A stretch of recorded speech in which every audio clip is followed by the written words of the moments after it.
Ooh, I got some late night spoilers. Coming at you with them late night spoilers. Hitting harder than them Tennessee Oilers. Here's your boy Deb with them late night spoilers. Hey everybody, what's going on? We got more spoilers for Phyrexia, All Will Be One. A few really good ones too. I kind of thought it was going to be over today, but we still got like a bunch of, not a bunch, we got some rares and mythics to look at that actually look good. Sometimes we get some like Garbo rares and mythics towards the end, but no, we're still seeing Dominuses and all that kind of stuff. So plenty of cool things to look at today. I guess we'll go ahead and do that. Have you seen enough of the chicken yet? Chicken. Blue eyes. Beautiful blue eyes. Let's look at magic cards. Sorry. First, let's look at Sylvok Battle Chair. Not a translation. It's actually a chair. I'm a big guy. I can appreciate a nice chair. This is 6 mana, 4 and 2 green for an artifact. It's an equipment and it's got 4 Mirrodin. Equipped creature gets +4/+4 and has trample. You can equip it for 5 and 2 green. So even when Colossal Dreadmaw's not in the set, they find a way to meme it into the set. Hey buddy, I see you under there, but this is actually, dare I say the thing, a strictly better Colossal Dreadmaw, which is actually kind of nice when you're talking about limited, because Colossal Dreadmaw is surprisingly sort of okay in limited. So this actually isn't terrible. Plus, like, Trample's a good ability to give to a guy. It costs $1 billion to equip, but like maybe a copy, sure. So let's move on to Hex Gold Hover Wings. 4 mana, 3 and a white for an equipment that also has Mirrodin. Equipped creature has flying. Creatures you control that are equipped get +1/+0, and you can equip it for 2 and a white. So this one's boring. Don't you think so, Chicken? Chicken, what do you think? Yeah, Chick, finally, she's, you gotta be more vocal sometimes, Chick, but yeah, this one's okay, I guess. It's like a white snapping Drake, 4 mana, 3/2 flyer, but also, whatever you equip to it, from then on out, gets +1/+1 flying. It's not the worst thing in the world, nice little utility thing, but I guess 4 mana is an awful lot. I don't love it, if you can't tell. Probably better cards to talk about. My only other thing with these, just in case I don't get to talk about another one of these equipments for the rest of the season, because there is no rest of the season. I'm not sure how things work at this point, but it really seems like they're trying to get people to go for Mirrodin at the pre-release, and no one's going to do it. No one's doing it. I'm just doing it for content. I'm not going to do that at pre-release. I'm just going to be like, it gets a 2/2 when it comes into play and it attaches. I'm not going to stand up at the table for Mirrodin. No one in the world will do that. Unless, of course, you're planning on doing it. In which case, have your fun. You just have your fun. Live your life. Don't let anybody get you down. I love you. Let's move on, though, to Porcelain Zealot here. This is 4 mana, 3 and a white for a Phyrexian soldier. It's a 2/3. And at the beginning of combat on your turn, target creature you control gets +1/+1 until end of turn. If that creature has Toxic, it instead gets +2/+2 till end of turn. Luminarch Aspirant at home. It's not even at home. It's in the basement somewhere. It's in a box in the attic. We got to find it. It's not a very good version of this ability for this much mana. I mean, I guess if the dude has Toxic, +2/+2 is fine, but this is just another like limited dude, and this guy is in some ways more boring than the last couple of cards we covered, but I promise there are good cards that I promise. Let's get to them. Let's take a look at Venomous Brutalizer here. It's a cool name, and it's 4 mana, 2 and 2 green for a 4/4 Phyrexian Knight with Toxic 3. When it ETBs, you may pay 1 and a green. If you do, proliferate. Kicker proliferate is like pretty good in a game of limited. You got the extra couple of bucks to spend or whatever, but just a 4 mana, 4/4 Toxic 3, I'll kind of go with those stats. They're normal-ish stats these days, even at like lower rarities and limited, but they are still pretty good stats, man. So, Toxic 3, pretty good too for 4 mana. I mean, all I'm saying is this could have been poorly statted because it has such a high Toxic and an extra ability, but instead, it's a pretty decent little signpost, lower rarity thing that helps 2 different mechanics out. So you'll probably see an awful lot of this in limited. But up next, some sort of Wes Craven Nightmare. This is Crawling Chorus, just a single white mana for a 1/1 Phyrexian horror with Toxic 1. And when it dies, you get one of them little Skrelv tokens, a 1/1 colorless Phyrexian Might artifact creature token with Toxic 1, and this creature can't block. Okay, so Doomed Graveler. That one doesn't actually make any sense. How about Thraben Tin Spectre? Well, it makes more sense because metal, but it's still not quite there. I can't really do it with this guy, but I do like him. He's just the next in a long line of like white 1-drops that leave behind a token when they die. Usually a 1/1, but not always. And these guys tend to be okay. We actually have one from the Innistrad sets in Standard right now that sees 0 play whatsoever. So, but that one doesn't have Toxic or leave behind a Toxic guy. But either way, usually the big attraction to these creatures is that they are a blocker. that leaves behind a blocker, which is usually great. But this one doesn't do that. But it still might be okay in like Aristocrats piles. If those Aristocrats piles, like Sacrifice decks, to the uninitiated, if those Sacrifice decks have like some kind of toxic theme, I'm not really quite seeing it, but I still see this thing as being like a decent one drop in the toxic decks and limited specifically. But I don't know if there's a very laser focused specific deck that combines a couple of different concepts, then maybe this is your one drop, but probably not. I'm just saying there's like 3 different decks that all have to come together to want this guy, but maybe if you can triangulate it that way, I think that's a pretty good one. But anyway, what's next? There's probably another card. Yeah, there's multiple other cards.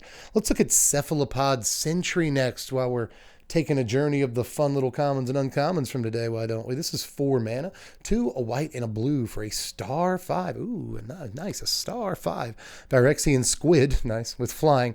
And its power is equal to the number of artifacts you control. Why aren't there treasure tokens in limited? It's just ridiculous. I guess there are a lot of mites in limited. We keep seeing those, so I guess if you want...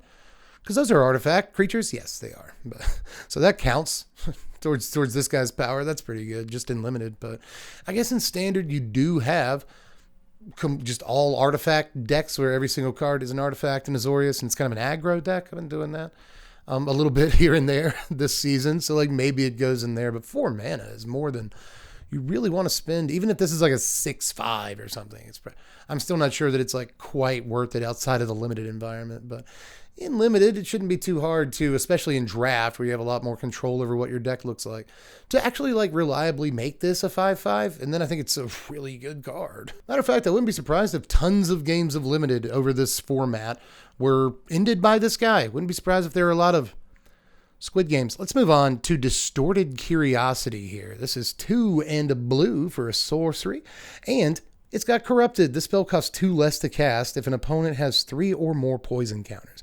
You just draw 2 cards. Yeah, you do. So it's Divination in limited, which is like kind of always somewhat playable, especially in sealed. Like in a slower format, you really get away with the Divination, help you find that like 4th land drop, help you dig closer to your bombs. It's a great card in sealed, I'm telling you. But if your opponent's got the 3 poison counters, it's a great, super good card. You know, it's not Ancestral Recall, but we're getting there. A mana for 2 cards is good. It's just... I'm not going to tell you that's bad, but I do like that it's one of these where it's just kind of a baseline okay card, even if your opponent doesn't have the poison counters. I don't love blue as a supplementary color to poison decks in limited, but I will say maybe in draft, again, a lot of control over your deck there, you can make blue your 3rd color and just splash like 2 cards. You know, if you've got this and then also the colors to make green, white, or green, black toxic, then yeah, I could see if you have the mana to do it. Somehow, you know, throwing in a copy or 2 of this and maybe another blue card or 2 that look really powerful, right? So I really kind of like this a good bit. I'm not sure if it's like super standard playable or anything, but 1 mana for 2 cards, I mean, it's pretty good. Pretty good, but I mostly think that this is a limited playable card, but a pretty high value one most of the time. Well, let's check out Font of Progress next. This is just a blue mana for an artifact that enters the battlefield with 2 oil counters on it. You can pay 3 and tap it to have target player mill X cards, where X is the number of oil counters on Font of Progress. Yes, I'm looking at the blue artifact that mills after the thing that draws 2 cards for 1 mana. Yes, I'm ordering it that way. I get to do things how I want to, and this card is just like amazing to me. I know it's not good. The card's not good in any way. Activation cost is incredibly high. I don't even think this is like really playable and limited, which is probably where they want you to play it. But I think it's cool. So I don't know, man. You proliferate, you put a counter or 2 on it, suddenly it's still not great, but I don't know. I want to try it. The sort of activation cost is high, but the initial investment is super low just to put this on the table. And from then on out, you can just kind of like cast counter spells, removal, use it whenever you can, and hopefully win the game. That sounds really evil, but it still sounds like the kind of thing I'd like to try once. So let's look at Voidwing Hybrid here. This is a black and a blue for a Phyrexian bat. It's a 2/1 flyer with Toxic 1. And, but yep, okay. But let's move on to Voidwing Hybrid here. This is a black and a blue for a 2/1 Phyrexian bat with flying and Toxic 1. When you proliferate, return Hybrid from your graveyard to your hand. pretty good reason to proliferate. I mean, it's not Baleful Strix. It's not Baleful Strix. But it's nothing like Baleful Strix, right? It's not supposed to be. It's just flyers, 2/1 flyers with this mana cost. Just they're obviously supposed to remind you of the best Dimir 2-mana flyer of all time. But this is obviously not that, but it's still actually a pretty good Magic card, man. I mean, it's on rate okay, especially for limited. It's a pretty good rate, but if it can come back even once, then it's amazing, I think, and it's not too hard to proliferate in limited even, but I mean, I guess if we're going to play this game in standard, it's not too hard to proliferate either. There's plenty of decently actually playable cards you're not embarrassed to have in your deck that proliferate from this set. So I wouldn't be surprised if there was something with this guy, but these days, recursible 2/1 flyer for just a couple of mana is actually, even that is not what it used to be, but I still got to say, it's a pretty good Magic card. So I want to see if it's standard playable in some sort of proliferate budget deck, but I don't know if it goes too far there. But extremely, extremely good creature in the limited environment, such that it's like one of the best we've seen in the set so far. But let's take a stop off on our way to some really good stuff here to look at Vraska's Fall. Just decent removal. 3 mana, 2 and a black for an instant. Each opponent sacrifices a creature or planeswalker and gets a poison counter. Just a poison counter for 3 mana. If you want to look at it that way. Plus it's each opponent. A commander playable thing. I mean, that's why it costs 3 mana each opponent. It's not bad. Plus if all they have is a planeswalker, they got to sack it too. So it sometimes works in that way. I bet there's a bunch of decks that actually works exactly that way. But either way, I just kind of like that it just throws a poison counter on them. Not too many cards actually do that. It's like Infectious Bite, I guess, in this. So I don't know. Just have a poison counter is actually not too bad some of the time. But let's check out Armored Scrap Gorger. This thing has a chance. It's 1 and a green for a 0/3 Phyrexian Beast, and it gets +3/+0 as long as it has 3 or more oil counters on it.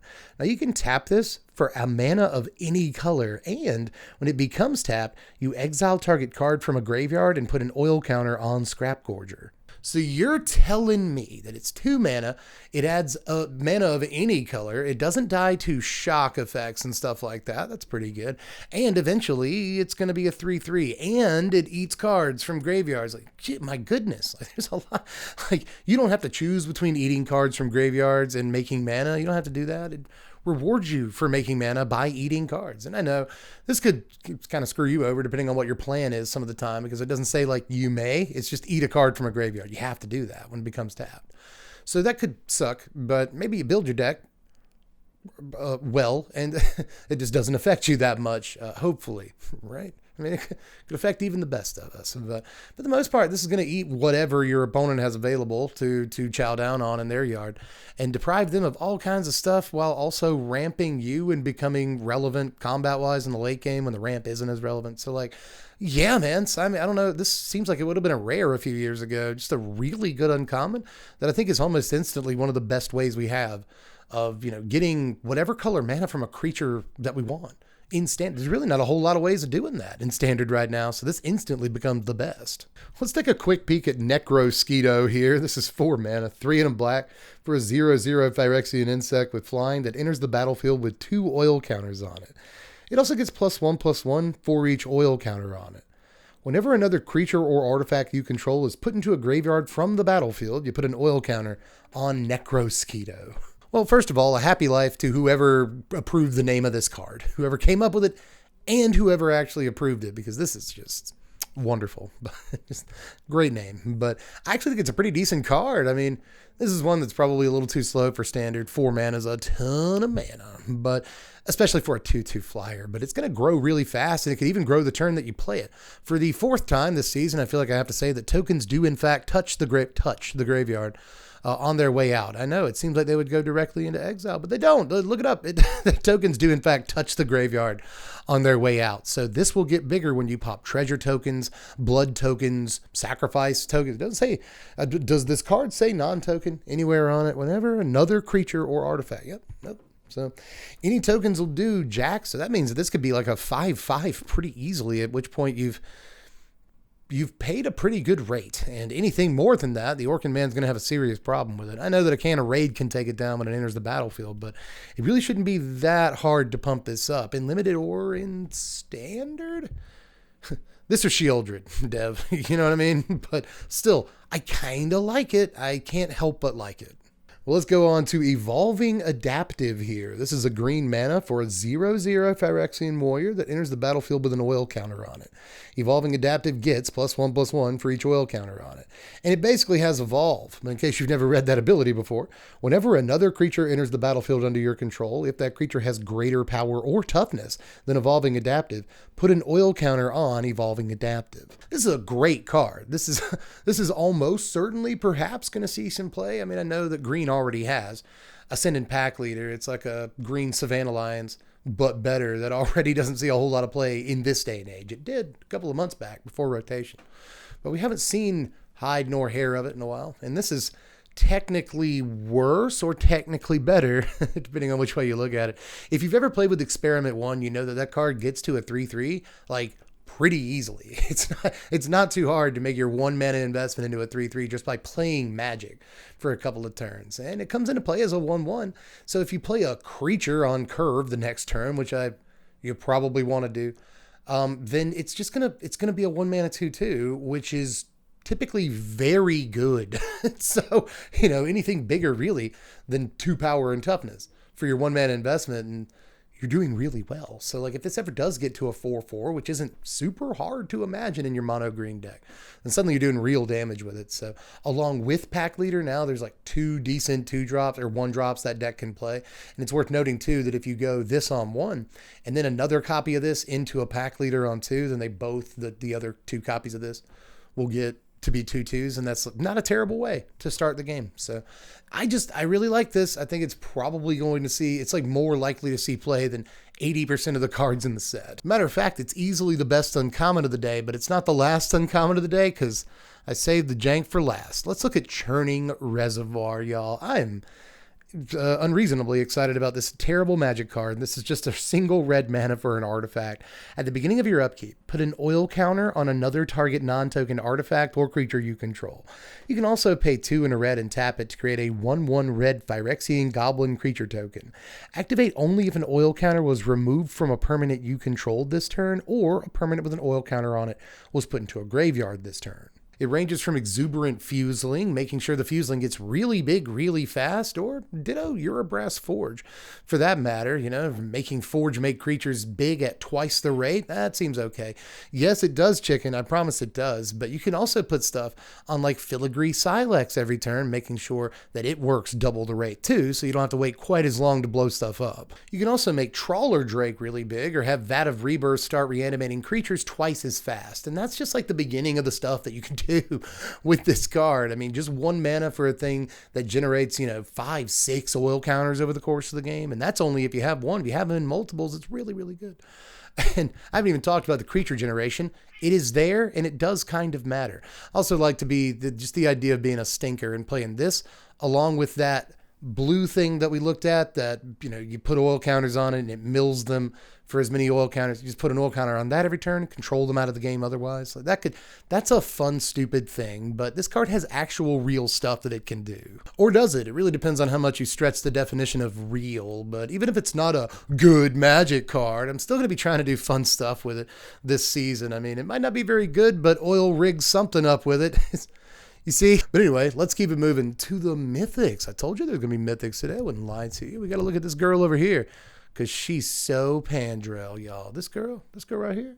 She's so Pandrel. This is 7 mana for so Pandrel Hunger Dominus. You got to pay 5 and 2 green for a 4/6 Phyrexian Horror, and it's got reach. At the beginning of each combat, double the power and toughness of each creature you control until end of turn. You can also pay 2 green Phyrexian mana and sacrifice 2 other creatures to put an indestructible counter on Sapandrel. So 7 mana is a lot. That's the worst part about the card, is that it's yet another pretty good looking card from this set that costs all of your mana in your deck. It's a lot of mana to get to that card, but it's pretty good once it happens. We already have a natural growth in standard, and I'm pretty sure you just play that. I've seen people call this a better unnatural growth. I don't know about that. I mean, a natural growth comes down 2 full turns earlier most of the time. It's a harder to kill card or whatever. It doesn't die to like 2 mana removal spell, even though you put 7 mana into it. But one thing I will say about that is that this is one of the only Dominuses that can go indestructible the turn you play it at no actual mana cost to you. A lot of them have like 1 and then a couple of Phyrexia mana symbols. This does not. You can just sack 2 dudes if you got 2 dudes and then keep this thing around. But of course, that sucks because you sack 2 guys and you really want a bunch of guys so that their power will all double. Right. The more guys you have, the better this card is. But also, I will say, counterpoint, Dev, that if I'm building this deck, I'm going to build it with a lot of guys in it. So I should have a couple of dudes laying around if I absolutely have to make this indestructible. And when the sweeper does hit, I've still effectively got 8 power on the table. This doubles everything's power. Does it say other? Does it say other or does it say double the... There goes my phone. I'm actually extremely lucky because there's a cat box. There's a litter box not 3 inches away from where I dropped my phone. So I'm actually very lucky that it did not fall in there. But yeah, it doesn't say other. So it does have 8 power during your combat stuff. That's not too shabby. But is all this worth it in a format with Titan of Industry and Titanus Rex even? So we haven't talked too much about that card this spoiler season, but that's also a 7 mana option or 8 mana, 7 something mana option that you have. So I'm not sure that this is really where you want to be most of the time, but it is cool.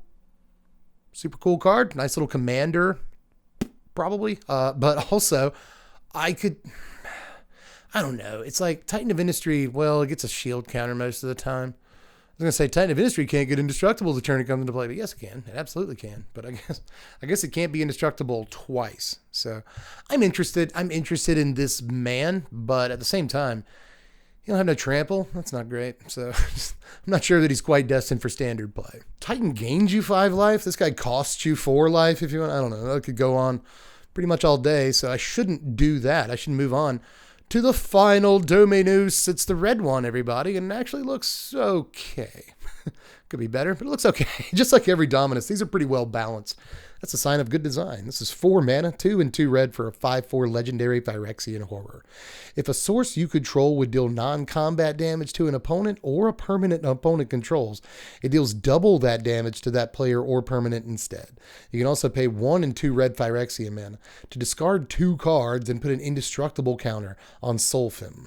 Yikes, a bit of a super steep indestructibility cost on this. Not only does it cost some mana no matter what, but also it costs a bunch of cards. 2 cards, so many cards. Like, I would say that sacrificing 2 creatures to the last guy is pretty big. That's pretty big to have to do that, but I would rather do that in a lot of cases than discard 2 cards, especially considering I feel like I'm more liable to have 2 dudes out than 2 cards, especially when the sweeper hits.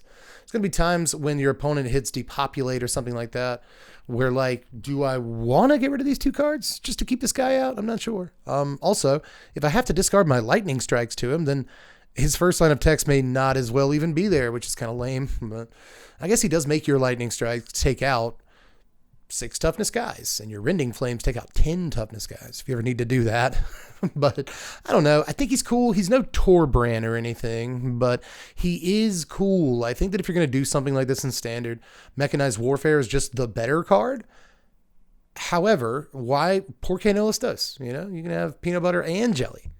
You can have bananas and avocados. Doesn't really matter. But like, and that's a healthy breakfast. But one way or the other, I think that like Mechanized Warfare into this guy, maybe you're missing too much action. You're not doing enough stuff in the early game and blah, blah. But I still think this guy, along with Chandra doing extra damage, Kimana Face's Kakazan, all your like burn spells and stuff like that, could add up to something, but I'm still not super sold on it. I want to see it. Is it a better card at the 4-drop slot than Thundering Raiju? Hey, did you know that a lot of mono red decks have cut Thundering Raiju and they're just not playing 4-drops anymore at all? So is it worth adding a 4-drop to your deck to play this guy? In a lot of those same decks that do play Chandra, that do play Kumano, that would be interested in something like this, is it worth it, especially knowing you already have mechanized production? So Mechanized Warfare is the name of the card. But hey, I'm getting excited talking about him, which is a good feeling. I like when that happens. So it's one of my favorite things about being a Magic player. So whether or not he's like a standard all-star, I still think there's a lot of discussion to be had about the guy, and that's cool. Let's move on to the final card of the day. This is Migos, Maze Crusher. Migo's Maze Crusher. This is 3 mana, 1 a green and a red for a 4/4 legendary Phyrexian beast. It enters the battlefield with 5 oil counters on it. You can pay 1 and remove an oil counter from it to have it gain Vigilance and Menace until end of turn. You can pay 2 and remove 2 oil counters from it to have it get +2/+2 until end of turn. Or you can pay 3 and remove 3 oil counters from it to destroy target artifact or enchantment. It'll also make you a smoothie in the morning and pay your car note. This card just does everything. It's kind of ridiculous what they did here. Just like a 3 mana 4/4 is kind of like fine in and of itself, but it gets 5 oil counters. I mean, if there is something that cares about specifically the number of oil counters on a permanent, then this is 3 mana for 5 of them. So let's at least point that out. But, you know, it can bust up an artifact or enchantment and then still also give itself +2/+2. It gets a little mana intensive on the latter couple of abilities, but also whatever, who cares? Like, it comes into play with enough oil counters to give itself +2/+2 twice, which is actually better than it seems. I mean, it costs a little bit of mana, but you're swinging for 6 with this thing. And note that you can do it twice in the same turn. Like if you play this on 3 and get through with it on 4 with all of your untapped mana or whatever, you can just come in for 8. It's fine. If you want to, it's fine. Also, giving it Vigilance matters in this environment specifically, where the Wandering Emperor is obviously a pretty feared card. So just like giving it a cursory menace, like ever Vigilance and Menace every single turn, might be a thing you want to spend those oil counters on. I mean, you can do that twice to protect against Emperor and still be able to blow up a Reckoner Bankbuster or Wedding Announcement or whatever they might be playing. There's a ton of artifacts and enchantments seeing play right now. So just having like a big Gruul smash guy. I mean, even when all the oil counters come off him, he's still 4/4, still 3 mana 4/4. It's not like he's useless when the oil counters come off of him, right? So in the meantime, if you proliferate once, you can blow up 2 things with him, which is super sweet. You proliferate once, you can also give him +2/+2 like 3 times now. It's just no end to the versatility on this. And beyond being versatile, it's just well statted in the first place. You just got to give me a reason not to play this dude. Just a solid dang card, man. And it's probably the best card of the day. If I had to guess, that's why I saved it. It's my job to present things that way, and that's why I saved it till the end. I think it's really good. But let me know what you felt about it. Now, I'm pretty sure we get the common and uncommon dump to Myrrh. I'm fairly sure it's either Tia or Tamara Maori. No one remembers them, probably. I'm old. But anyway, it's probably tomorrow that we'll get the rest of this set, and we'll come at you with the best cards from the common and uncommon dump and stuff. But for today, I was just happy, surprised, and excited that we got to see a bunch more like Mythics and stuff like that, or a couple more at least. So, and a really freaking good rare. But let me know how you felt about all the stuff. Really good uncommons and stuff today. Just hit me with your opinions down there in the comments section. Aside from that, stick with us after spoiler season. Make sure you watch the top whatever, how many cards we do this time around. Probably top 25, plus the top 10 sleepers, my favorite video of each season. You know, we'll be doing deck techs. We'll be doing the I spent $5 on this set video. There's all kinds of stuff that you might want to see. I hope that you want to see it. So just tune in with us, you know, subscribe if you haven't done it yet, hit the bell for the notifications. I know it's archaic, but just help, you know, come on, man. Give it a shot this once. But aside from that, you can watch me play Magic on Twitch at twitch.tv/SBMTGDev if you want to see some janky stuff get done when this set comes out. Plenty of janky stuff to do in this set, and we'll do it. But you can also support the channel on Patreon if you want to throw me $1 a month. Not only can you sometimes see exclusive, like, cut content at the $1 level, but you can also vote on what we do all season long. So if you got an extra $1 a month, throw it my way if you can spare it. But if you can't, I'm just glad that you're here. I appreciate you watching. I'm Deb from The Place. Thanks for watching. Wizards, spread love and be kind.